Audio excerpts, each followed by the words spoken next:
I thought the Perth Scorchers had a slow start, but, you know, you knew that they were going to come strong. I think the big bonus has been for the Sixers getting Starkey back and Steve Smith. That's really helped their cause as well, because I thought that batting is a little bit light there in the Sixers, and that sort of helped. Hurricanes are always consistently very, very good. They've got a great list. I mean, look how well they've played without Tim David. I think Nathan Ellis is a big one for them. Him not playing that game, being injured. And I picked at the start of the season that the Stars would win the competition. They look so good. I mean, they haven't really fired without Maxwell. You know, Sam Harper has been unbelievable for the Melbourne Stars, but they've just faltered now, haven't they? I think they'll get up, and I think they'll beat the Hurricanes. I think Maxwell is a big game player. I think they're playing him out of position massively, with Stoinis batting him down the order. I think this guy should be batting up the order higher.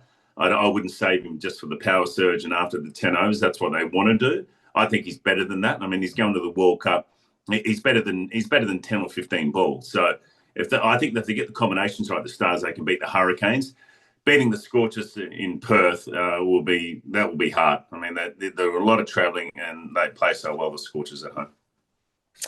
We talk about a couple of the young guns, and we saw one of them, and we'll see them in this, I suppose, conclusion.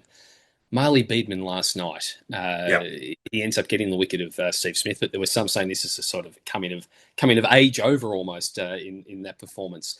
What have you seen of him? What's impressed you? I remember being in WA when just before the opening test of the Ashes, and you know you could sort of see he was as part of that sort of squad. They're getting some of the new guys in. What has impressed you about Beman? Where do you think he can go? I see when I first saw him, I hadn't seen a lot of him until I watched him obviously on the TV on the Big Bash. I saw him bowl against Davey Warner here in Sydney, and Davey Warner flicked him behind square for 6. I think first ball that he faced him, but the way he came back and the way he bowled his line and length against the left-hander under a little bit of pressure, I thought that was impressive. And I said straight away, this guy's good. This guy's got a lot of pace. Don't worry about the pace, but his temperament is very good. His action's great. He bowls well to left-handers. That's where I reckon his strength is. He also bowls well to the right-handers if he can shape it away.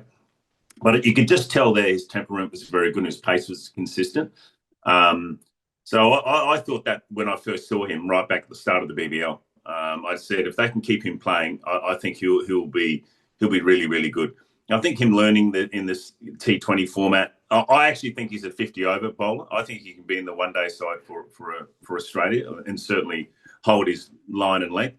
Don't know about Test cricket yet. That's just way too early. I've never come out and call a bowler of that stature straight away that you can play Test cricket. It's all about fitness for him. But I reckon he's got great accuracy. And I think that's just something that you don't. It's very rare for a guy that can bowl 145 and have great accuracy. He's got a really tidy action and simple action. So I think from that point of view, I think he can progress quite nicely. And it's great that they're picking him straight away and they're using him in the 4 overs. I think that Ashton Turner's gone, you know what, Marley's bowling well. He's getting better and better and better. And I think from that first game that I saw him against the Thunder in Sydney, 3 or 4 weeks ago to where he is right now, I think he's improved, and I think that's a big sign for him. And no doubt, I think it's a great move. They got him up against Pakistan on flattish wickets. He bowls quite well on flat wickets, and that's what I like about him as well. He doesn't necessarily shape the ball away, although he can. In Pakistan, on subcontinent wickets, you need someone that's got speed through the air. And for a bowler like that, he's not skiddy. He's quite tall. He hits that back of a length. So I think he could bowl well in subcontinent conditions. And that series preparation for the, I suppose, the T20 World Cup in Sri Lanka and India, the series against Pakistan, the first time Australia's travelled to Pakistan in 4 years for a kind, begins in about a week or so, I think January 29. We've also got Jack Edwards going across there, and Matt Renshaw is in that ODI squad. T20 squad. We're resting a couple of the players. Jack would be one that's caught your eye, I'm sure.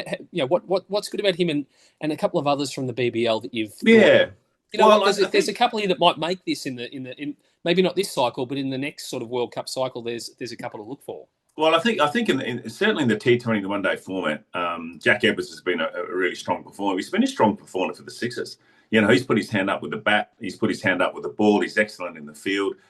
So I think if he keeps progressing as well, he's one guy that will lock in. He'll always be there because, well, as you know, the Australian team at the moment, there's so many breaks in it. There's so many players that are resting. There's so many players that are injured. There's so many players that are waiting to get back in the squad. So it creates opportunity. So you're going to need the players like Jack Edwards, Sean Abbott and those type of players. The Sixers keep churning out some really, really good players.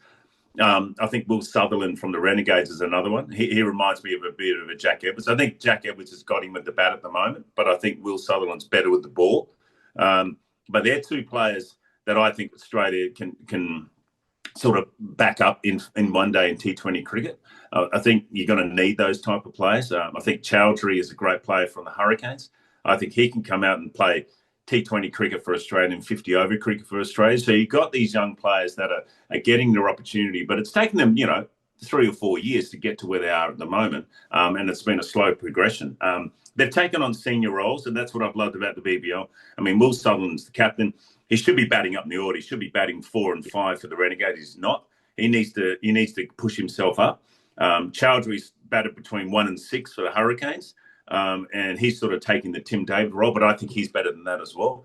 And as you said, Marley Beman can take one ball in the power play, he can come back and bowl one in the surge, or he can bowl, 2 in the middle. So he's got 3 phases of his bowling. So I think the BBL has given those guys great responsibility.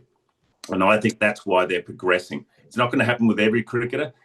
Guys like Jake Fraser-McGurk need to sort their game out. Either 1, he moves from the Renegades, or 2, he bats at 4 and 5.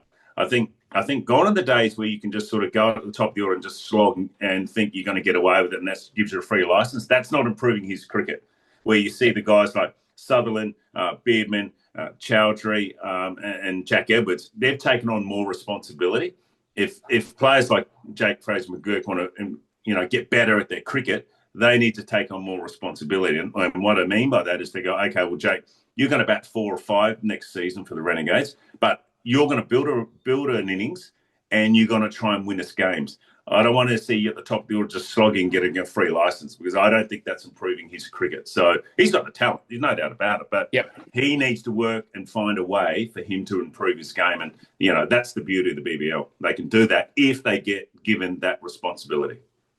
And it must be, it's an interesting one. It must be testing for a young man who has had some success, very, very swiftly, to then, players in all sports get sorted out for a period. It's the challenge of how you then, find a way to rebound and then excel. And it's an interesting point you make. Does he take that extra responsibility as a man who'll be 24 for, I think, probably next year, isn't he? He's certainly getting. Well, it's a way for him to work it out. Yeah, it's a way for him to work out for the captain, Will Sutherland, or the coach of, Victoria, or his coach. To say, okay, well, you're 24 now, so let's try and work out, because in the BBL, as we've known, there's plans, and you get worked out because other teams do their homework. They find out, they go, okay, well, he plays this way, so we're going to change our bowling. We're going to put a different bowler on. So you've got to be able to adapt. He's not adapting at the moment, and that's where I think. You've got to sit down in your off season and go, okay, what am I going to be working on in this off season? If I'm going to England and playing, I'm going to a different league. You got to have a process of, okay, how am I going to make my game better? It's no point me going in and playing in another league in England and just doing the same mistakes and getting away with it sometimes in England, or getting away with it in, the Caribbean Premier League or wherever it is. You've got to have a purpose to go, okay, how am I going to make my game better? How am I going to make it better so I can play better in the BBL and get selected for Australia? Because there are opportunities out there. There's no doubt about it. This is the best time to be playing domestic cricket for Australia. There's spots opening up in the Test side. There's spots opening up the T20, and there's spots opening up the 50-over cricket. There's no better time to be playing domestic cricket for Australia. I mean, you can see it now where even the big game players now are resting, or their workloads have been resting. So all that does is give you opportunity. Marley Beman over there, Cooper Conley, he's grabbed this opportunity and is a rising star of the competition. Jack Edwards, you're going to get opportunities, so you need to sort your game out. And I'll put you on the spot for the last one. I know you talked about the stars you thought had the depth at the start of the BBL. You were WA born, based in Sydney. Who do you go for in the last 4? Who wins it? Oh, look, are you dropping Tassie off the map? Well, I'd love to see the Stars perform really, really well, because I think Marcus Stoinis is really, he seems to have got that team cranking along, but I think they've stumbled in the last couple of games. Nathan Ellis is a big loss for the Hurricanes in this game.